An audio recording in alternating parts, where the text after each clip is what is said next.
जैसा आप बनना चाहते हैं वैसा नहीं बन पा रहे हैं तो जानिए उसका अर्थ गौतम बुद्ध की कहानी से। आज आपके पास जो कुछ भी है इसलिए नहीं है कि आपकी किस्मत में इतना ही लिखा था या फिर आपकी किस्मत ही खराब है, बल्कि वो इसलिए है क्योंकि आप इतना ही डिजर्व करते हैं। यह प्रकृति बड़ी ही न्यायप्रिय है, यह उसको उतना ही देती है जितना वो डिजर्व करता है, चाहे वो ज्ञान हो या फिर धर्म। ये प्रकृति उसे उतना ही देती है जितने का वो हकदार होता है। लेकिन अगर आपको इससे भी ज्यादा चाहिए तो आपको उसके काबिल बनना होगा। ऐसा कौन सा गुण है जो आपको काबिल बनाता है? क्या आप उसके बारे में जानना चाहते हैं? अगर आप जानना चाहते हैं तो इस गौतम बुद्ध की कहानी को अंत तक ध्यान से जरूर से सुने। गौतम बुद्ध के जीवन की शिक्षाप्रद कहानी जो आपका जीवन बदल देगी। गौतम बुद्ध को एक बार एक सभा में भाषण करना था। जब भाषण का समय हुआ तो गौतम बुद्ध वहां पर आए और बिना भाषण दिए ही चले गए। उस समय 100 से भी ज्यादा लोग गौतम बुद्ध का इंतजार कर रहे थे और बुद्ध के ऐसे बर्ताव को देख सभी लोग हैरान थे, लेकिन किसी ने भी बुद्ध से कोई भी प्रश्न नहीं किया। अगले दिन फिर से सभा का आयोजन हुआ, लेकिन इस बार भीड़ पहले से काफी कम थी। सिर्फ 80 लोग ही सभा में प्रस्तुत थे। इस बार भी बुद्ध ने पहले जैसे ही किया। बुद्ध आए और बिना कुछ बोले ही चले गए। लोग दोबारा से चौंके, लेकिन किसी ने भी बुद्ध से कोई प्रश्न नहीं किया। अगले दिन सभा का आयोजन फिर से किया गया, लेकिन इस बार लोगों की संख्या पहले से भी ज्यादा कम थी। इस बार सभा में केवल 50 लोग ही आए हुए थे। बुद्ध सभा में आए, उन्होंने इधर उधर देखा और लोगों को देखने के बाद वे वहां से चले गए। यह बर्ताव देखने के बाद लोग क्रोधित भी हुए, क्योंकि काफी लोग अपना काम छोड़कर बुद्ध को सुनने के लिए आए थे, लेकिन किसी ने भी बुद्ध से कोई प्रश्न नहीं किया। अगले दिन फिर से सभा का आयोजन किया गया। आप लोग जो इस कहानी को सुन रहे हैं मन ही मन में सोच रहे होंगे कितनी बार सभा का आयोजन होगा। यह बार बार सुनकर इरिटेशन होनी शुरू भी हो गई। जिन जिन लोगों को भी इरिटेशन होनी शुरू हो गई है उन लोगों को तो यह कहानी अंत तक जरूर सुननी चाहिए, क्योंकि यह कहानी आपके लिए ही है। अगले दिन फिर से कार्यक्रम आयोजित किया गया, लेकिन इस बार संख्या पहले से भी कम, यानी केवल 30 लोग ही आए थे। बुद्ध सभा में आए, मुस्कुराए और बुद्ध ने वापस से यही किया।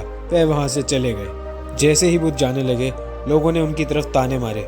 वह उनके बारे में फालतू बोलने लगे, मगर लेकिन बुद्ध ने किसी की ओर मुड़कर नहीं देखा।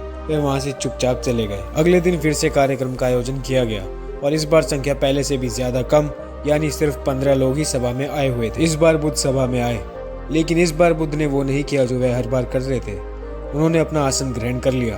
फिर बुद्ध बोले और उन 15 लोगों को उपदेश दिया, और वह 15 लोग ही बुद्ध के भिक्षु बन गए। और आगे चलकर उन 15 लोगों ने ही बुद्ध के ज्ञान को अलग अलग दिशाओं में फैला दिया। एक दिन किसी ने बुद्ध से बोल दिया कि आप बिना कुछ बोले ही सभा से क्यों चले जाते थे? फिर बुद्ध कहते हैं कि मैं उन लोगों को खोज रहा था जो लायक थे। यानी कि पहले दिन 100 से भी ज्यादा लोग आए हुए थे, मगर वह बस आए हुए थे। उन्हें मेरे उपदेश से कोई भी मतलब नहीं था, वह बस आ गए थे। वह मेरे काम के लोग नहीं थे, क्योंकि वह लोग मेरे ज्ञान को औरों तक नहीं पहुंचा सकते थे। मुझे तो उन लोगों की जरूरत थी जो मेरे ज्ञान को दुनिया तक पहुंचा सके। इतने दिनों तक सभा से मैं बिना बोले इसलिए चला गया क्योंकि मैं देखना चाहता था कि जिनके भीतर वास्तव में प्यास है, जिन लोगों को सच में मेरे ज्ञान की जरूरत थी, वह अंत तक जरूर रुके। और जो लोग वैसे ही आ गए थे वो पहले और दूसरे दिन निकल गए। जिनके भीतर धैर्य था उन्हें मुक्ति का मार्ग मिल गया है, मगर जो लोग जल्दी में थे वह अभी तक घर पर ही बैठे हैं। सवाल ये नहीं है कि मैं तुम्हें क्या दे सकता हूँ, सवाल ये है कि तुम क्या ले सकते हो।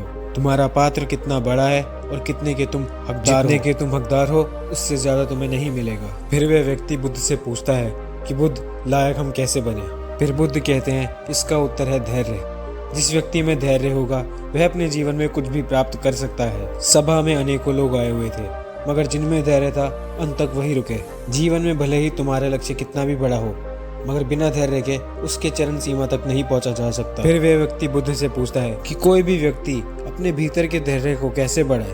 बुद्ध कहते हैं कि निरंतर अभ्यास के द्वारा हम अपने भीतर के धैर्य को बढ़ा सकते हैं। जैसे कोई व्यक्ति ध्यान करना शुरू करता है तो मन उसके सामने कई सारी अड़चन पैदा करता है, लेकिन उसका धैर्य उसके लक्ष्य तक उसे जरूर पहुंचा देता है। फिर वह व्यक्ति बुद्ध से कहता है कि मैं समझ गया हूँ बुद्ध देव, यानी मुझे धैर्य के साथ निरंतर अभ्यास करने की आवश्यकता है।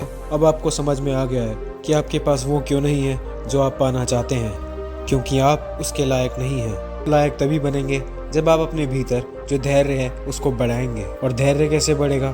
धैर्य बढ़ेगा निरंतर अभ्यास के द्वारा। और अभ्यास कौन करेगा?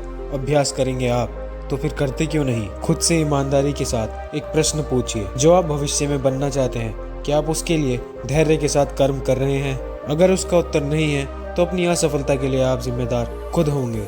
आज की ये गौतम बुद्ध की कहानी अगर आपको पसंद आई होगी तो यह सभी बातें अपने जीवन में उतारने का अभ्यास जरूर करें। इसी के साथ मेरा नाम है मयंक और मिलता हूँ किसी अच्छी कहानी के साथ जो बदल दे आपकी जिंदगी।